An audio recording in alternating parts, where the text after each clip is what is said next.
जय हिंद साथियों, मैं Anoop Singh A to Z classes के इस ऑनलाइन प्लेटफॉर्म पर आप सभी का स्वागत करता हूं।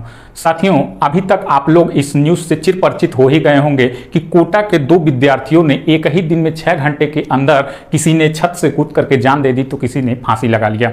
इसी न्यूज़ का हम लोग पर्दाफाश करने वाले हैं, तो अंत तक बने रहिएगा। ये पांचों उंगलियां बराबर नहीं होती हैं, इसका पूरा विश्लेषण अंत तक जाते जाते, चाहे आप किसी प्रतियोगी परीक्षा की तैयारी कर रहे हो, चाहे आप एक अभिभावक हो, ये पूरा मैटर आप लोगों को समझ में आ जाएगा। लेकिन जरूरी है इस बात को पूरा सुनना, समझना और विचार करना कि क्या हम इसके लायक हैं, क्या हम इसमें भाग ले सकते हैं। अभिभावक को कहीं ना कहीं सपोर्ट करना चाहिए।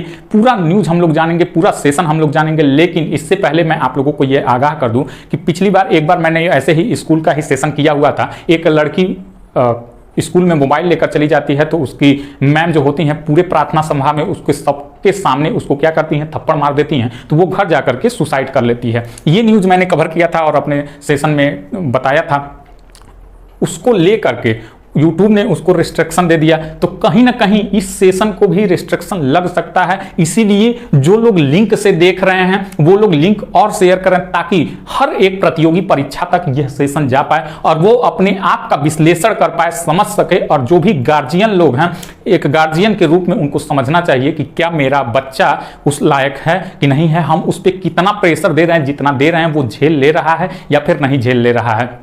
खास तौर पे नीट और जेईई की मैं बात करने वाला हूं इस सेशन में, क्योंकि वो ऐसे विद्यार्थी जो कि नीट की ही प्रिपरेशन कर रहे थे, आज मैं उसी को लेकर के कहने वाला हूं, बताने वाला हूं। साथियों, जहां कोटा को एजुकेशन सिटी के नाम से जाना जाता है, अब वह कोटा एजुकेशन सिटी एक तरह से कह लीजिए कि न रह करके अब हो गया है मौत का घर।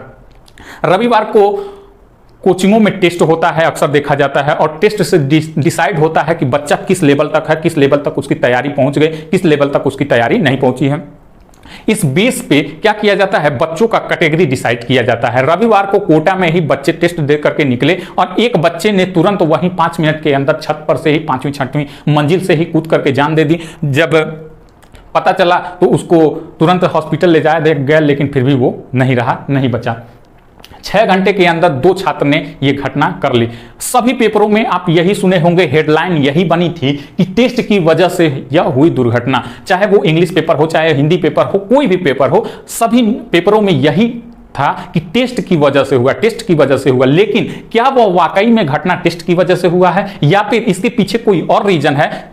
यह सब पूरा मैटर करता है कोचिंगों पे, अभिभावकों पे, दोनों पे। साथ ही साथ बच्चे को भी इसको समझना चाहिए कहीं ना कहीं, क्योंकि पूरी तैयारी, पूरा प्रिपरेशन, घर का भी झेल, स्कूल का भी होमवर्क, सेशन कोचिंग का भी होमवर्क वगैरह पढ़ना, ये सब सारा काम किसको झेलना पड़ता है? स्टूडेंट को झेलना पड़ता है। लेकिन स्टूडेंट के कहीं ना कहीं नीट और जेईई की प्रिपरेशन करने वाले छात्रों की इतनी मानसिक स्थिति बढ़ी नहीं होती है कि मतलब कि वो किसी भी प्रेशर को इतनी आसानी से झेल पाएं।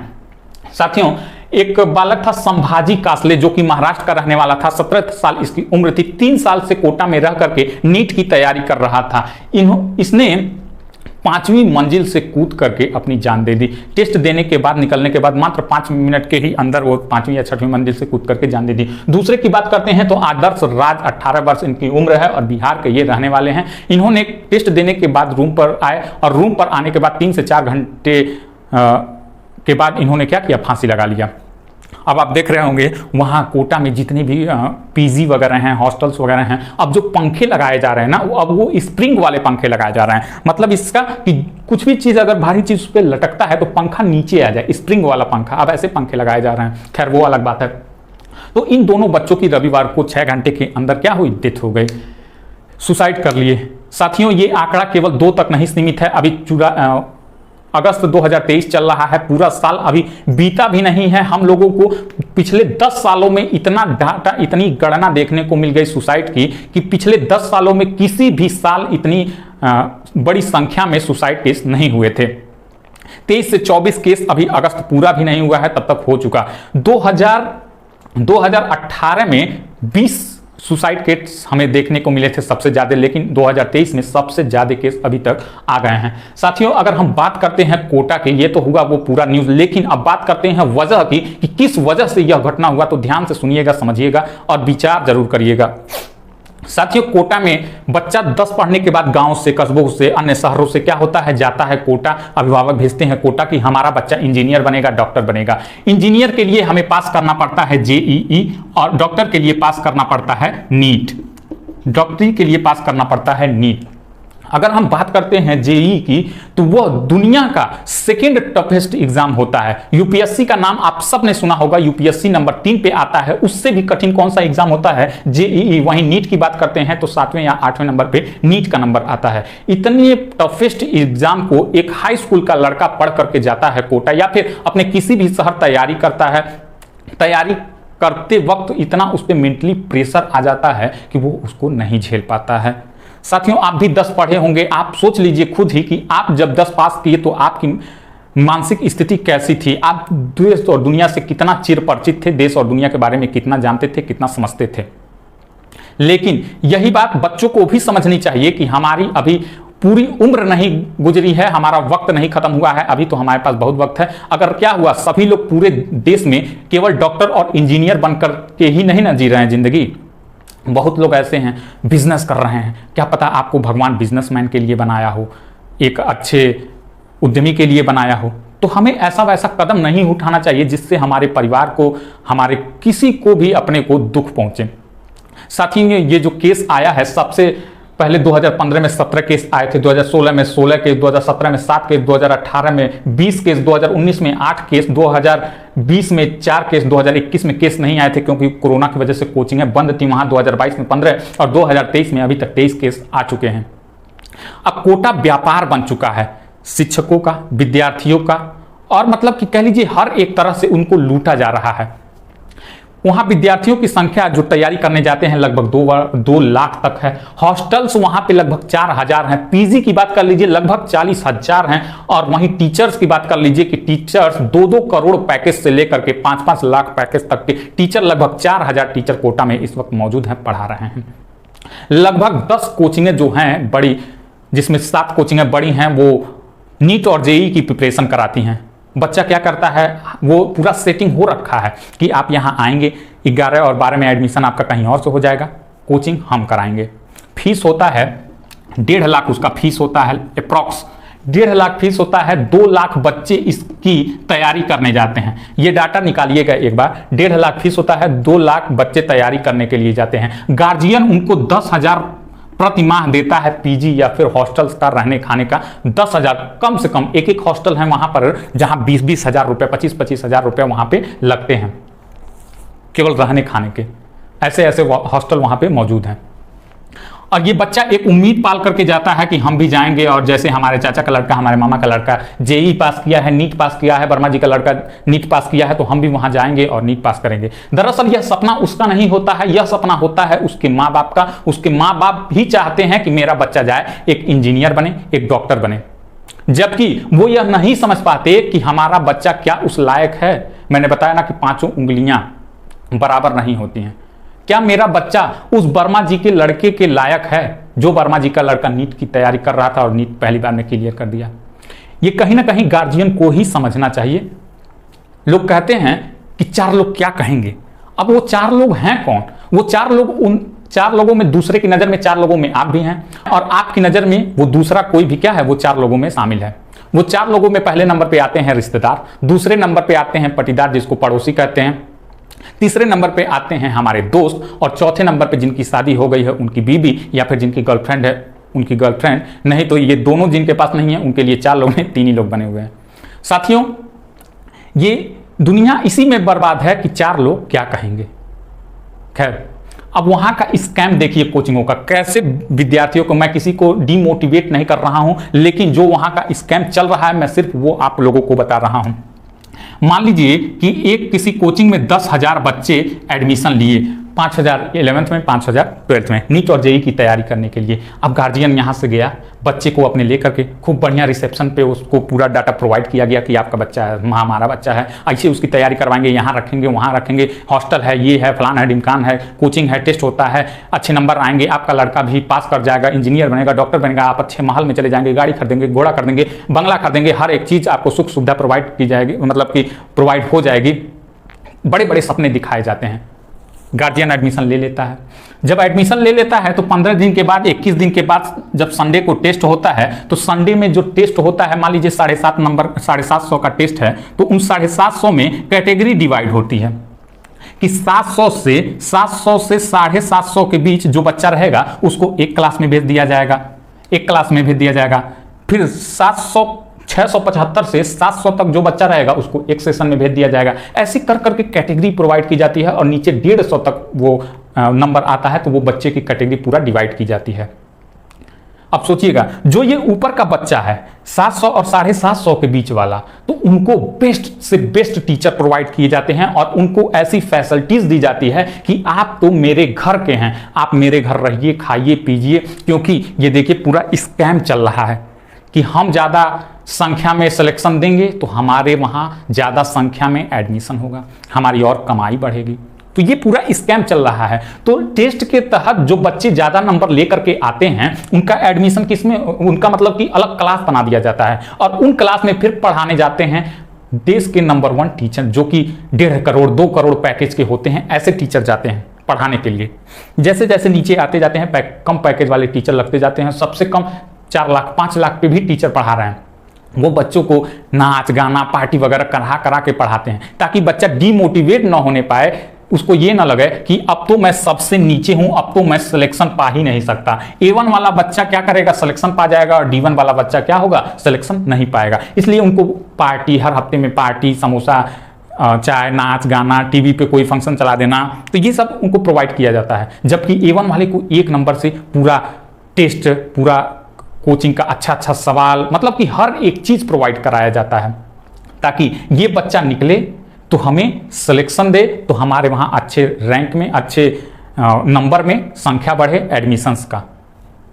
ये एक बड़ा रीजन है, एक बहुत बड़ा कह लीजिए कि स्कैम है, जो कि ये लगभग ये सारी कोचिंगें कर रही हैं कि जो पढ़ने में बच्चा ठीक होता है उसकी रैंकिंग के तहत, टेस्ट के तहत उसकी रैंकिंग जो आती है उसको अलग कर दिया जाता है, उसको बेस्ट से बेस्ट टीचर प्रोवाइड कराए जाते हैं ताकि वो बेस्ट से बेस्ट अपना रिजल्ट दे पाए। बाद में चल करके इन 50 नंबरों के गैप में भी क्या होता है, फिर से टेस्ट होता है और जो 20 25 30 छात्र निकल करके आते हैं उनका फिर और अच्छे से ख्याल रखा जाता है। तो ये पूरा स्कैम चल रहा है साथियों। ये जो फीस होती है 1.5 लाख के करीब में पीजी का 10,000 रुपया महीना, ये गार्जियन कैसे देता है, ये केवल ये देता है कि कहीं ना कहीं मेरा बच्चा भी पास कर जाएगा नीट की परीक्षा, मेरा बच्चा भी डॉक्टर बनेगा, इंजीनियर बनेगा। फोन आता है, बेटा अपने मम्मी से बात करता है। अब हाई स्कूल पढ़ करके गया है बेटा, उसको उतना नहीं समझ है, मम्मी याद आ रही है, रो रहा है, पापा हट कैसे नहीं कर पाओगे, ये है वो है, बच्चे ही ना पास कर रहे हैं। तमाम तरह का प्रेशर, समझने की बात है।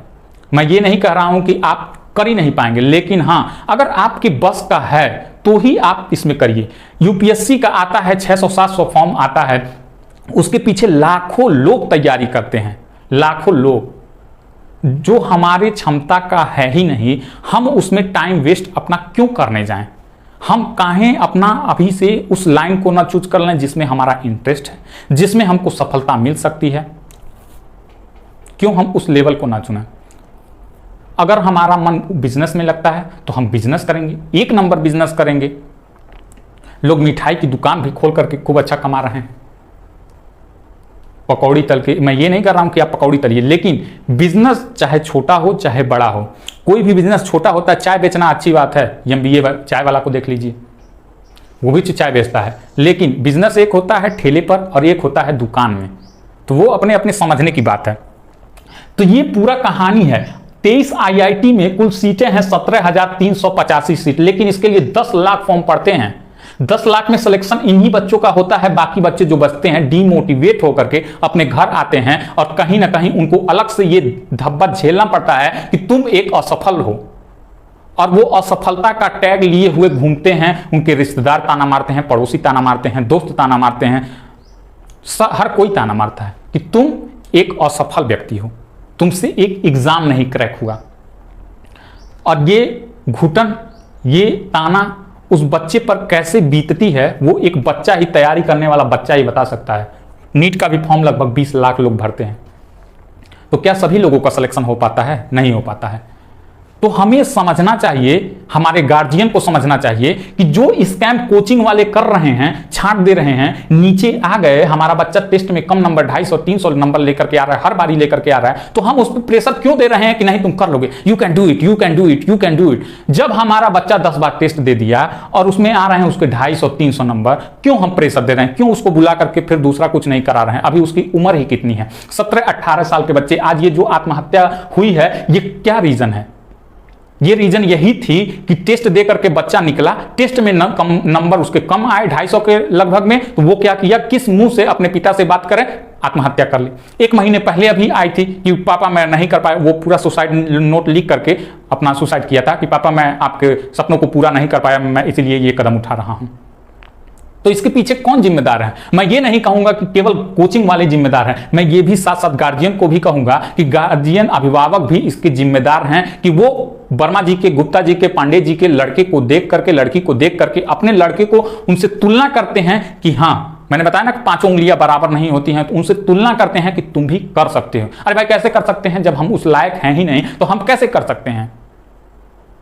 तो ये समझने की बात है कहीं ना कहीं गार्जियन को भी कि हमारा बच्चा उस लायक नहीं है, तो हम क्यों जबरदस्ती उस पर प्रेशर दे रहे हैं, क्यों दे रहे हैं? पहले उसकी डिग्री कंप्लीट करवाइए पूरा, क्यों वो इंजीनियर बनेगा तभी एक अच्छी लाइफ जी पाएगा। बिजनेसमैन नहीं कार से चल रहे हैं, महलों में रह रहे हैं।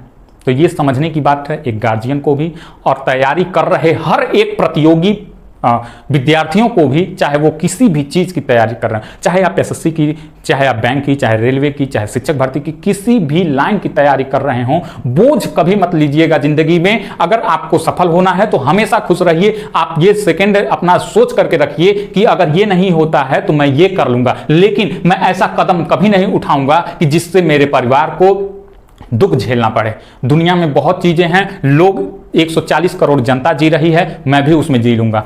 2% 3% ही सरकारी नौकरियां हैं भारत में, तो क्या सभी लोग सरकारी नौकरी ही कर करके जी रहे हैं? बाकी बचे 98-97% लोग तो जी ही रहे हैं ना। और ऐसे भी लोग हैं जो कि सरकारी से अच्छा जी रहे हैं। तो ये सोच करके हम अपनी तैयारी करें कि हमारे लिए सिर्फ मात्र एक रास्ता सरकारी नौकरी ही नहीं है, हमारे लिए और कई सारे रास्ते हैं जिसको हम ये नहीं प्राप्त कर पाते हैं, तो वो भी मेरे लिए वो रास्ता खुला हुआ है। तो ये सोच करके तैयारी करिए। और प्लीज आपसे ये एक रिक्वेस्ट है कि ये कदम कभी जिंदगी में भी सोच करके नहीं उठाइएगा। असफलता एक चुनौती है, इसे स्वीकार करिए, ठीक है? तो कभी इससे हारिएगा नहीं। आप फेल हो रहे हैं तो समझिए कि इससे अच्छा आपका कुछ होने वाला है। आप कोई ऐसा उल्टा सीधा कदम मत उठाइएगा। साथियों, ये थी पूरा न्यूज आज का। आई होप आप इसे समझे होंगे, सोचेंगे, विचार करेंगे। चाहे आप एक तैयारीकर्ता के रूप में हो, चाहे आप एक अभिभावक के रूप में हो, आप अगर ये सेशन देख रहे हैं तो निश्चित ही मेरी बातों का विचार करिएगा, सोचिएगा, समझिएगा, और अपने बालक पर, अपने बच्चों पर, चाहे वो लड़का हो लड़की हो, कभी भी उस पर प्रेशर मत बनाइएगा कि तुम ये कर सकते हो और तुमको ये ही करना है। जो ये ही वाला वर्ड होता है, ये बच्चे को यहां तक पहुंचा देता है। तो मेरा आप लोगों से यही रिक्वेस्ट है कि आप इसको समझिएगा, विचार करिएगा। साथियों, मिलते हैं अगले सेशन में, तब तक के लिए धन्यवाद।